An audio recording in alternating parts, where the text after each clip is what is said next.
राम जय जय सिया राम जय रघुनंदन जय घनश्याम तुझसे ही हो। मैं समझता हूँ बापू जी का महिमा बढ़ा हुआ है, इन लीप्स एंड बाउंड्स वो प्रचार हो गया, ऐसा मेरे को लगता है।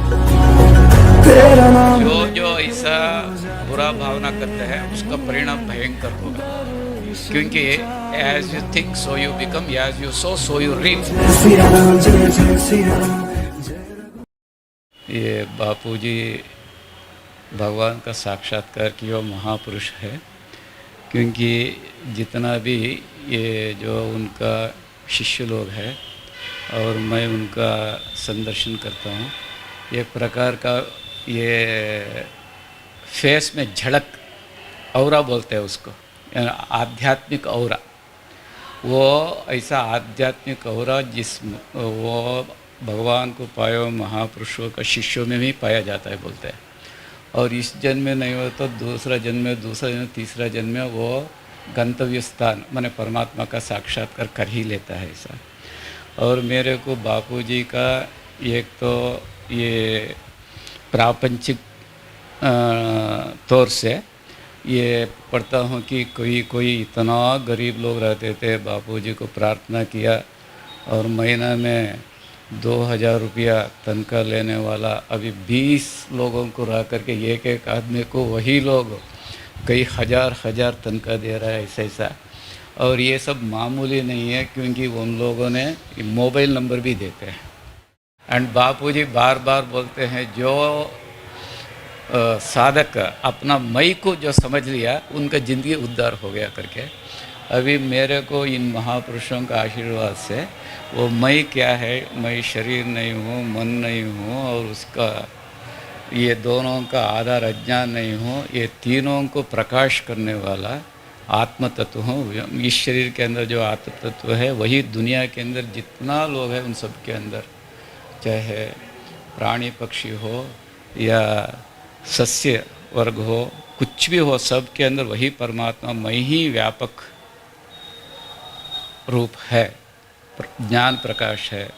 ऐसा ऐसा कुछ झलक बापूजी का ये जो लेखन से, और भी बहुत ही आनंद देने वाला या क्या शक्ति स्फूर्ति उत्साह देने वाला साधन में कई प्रकार का ये उनका ये लेखन आता है।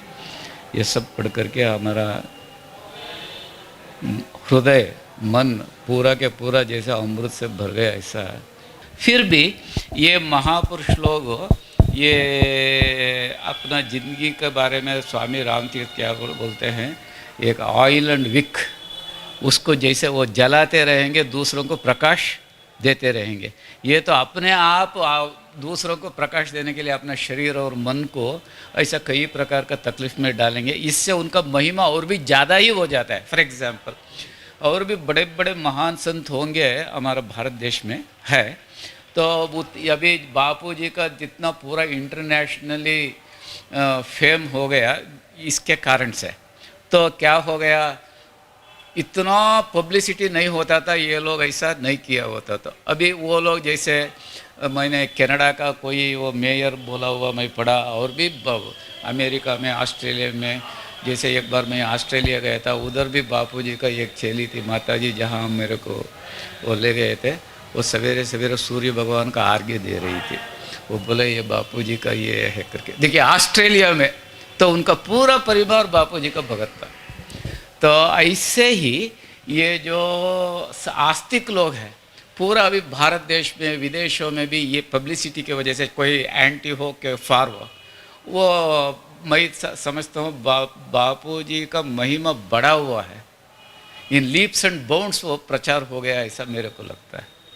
एंड जैसे चंद्रमा में थोड़ा थोड़ा कालापन रहता ही है, ऐसे ही ये त्रिगुणात्मक प्रपंच में ये सब कुछ लोग, जैसे महात्मा गांधी जी, जैसे ये पिछला इसमें महात्मा गांधी जी कितना अद्भुत विचार उन्होंने रखा है वो जो साल्टलेस डेट के बारे में।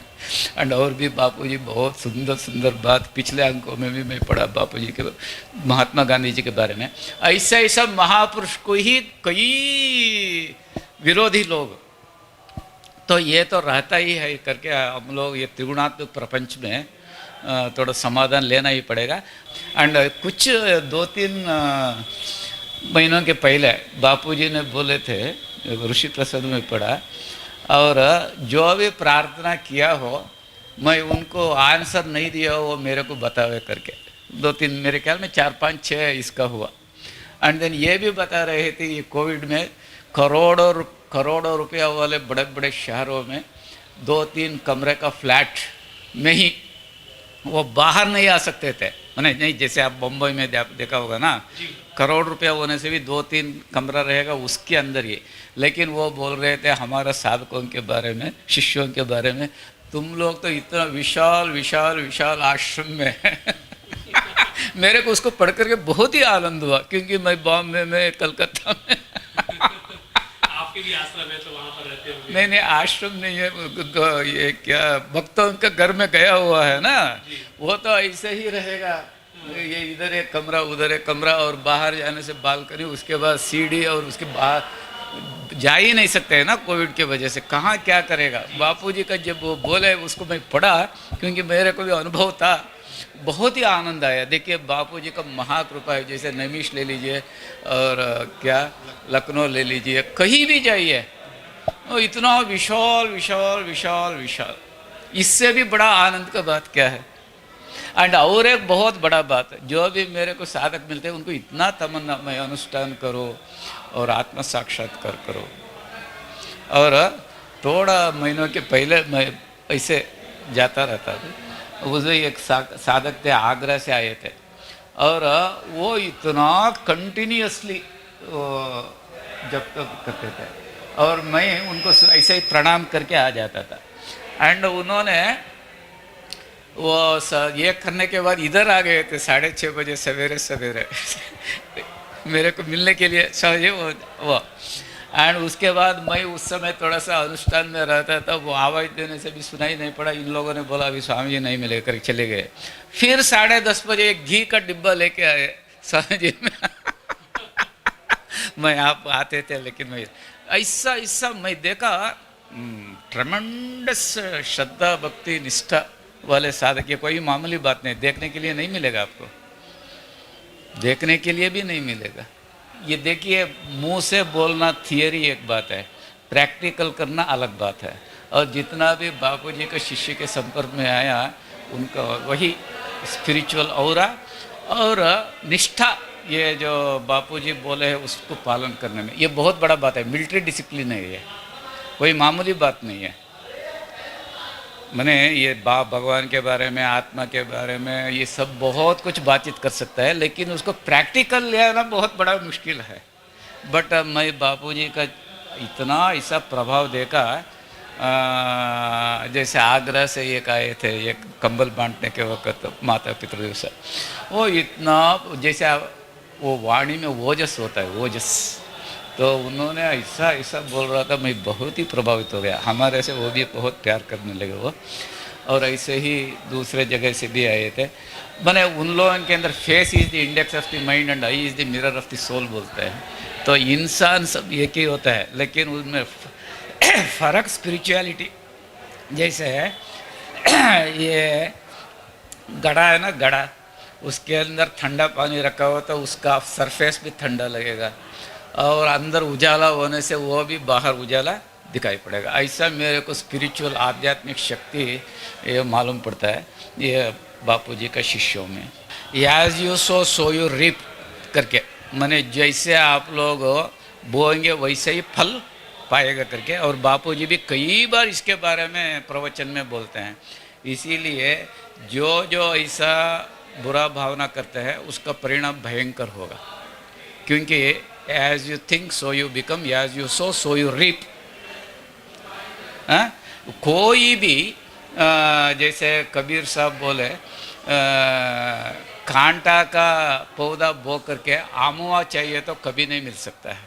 आमुआ मिलेगा, स्वीट मैंगो, कांटा को मिल करके अपने को चुभेगा, दूसरे को भी चुभेगा। इसीलिए मेरा अनुरोध यही है, ऐसा करने वालों को कृपया आपका विचारधारा बदलिए, change your thought and see good in Bapuji and also Bapuji's disciples and feel godliness। उनके अंदर भगवत भक्ति, भगवत भावना रखिए, तभी क्या होगा, आपका दिमाग भी थोड़ा साफ हो करके आपके अंदर भी संतोष, शांति, आनंद जो ढक गया था वो उगने लगेगा और आपका जिंदगी खुशहाल हो जाएगा।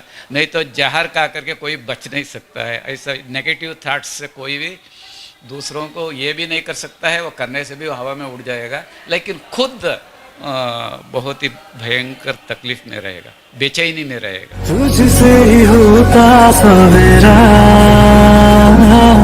तुझसे ही होती है शाम, तेरा नाम लेके हो जाते हैं दर्शन चारों धाम।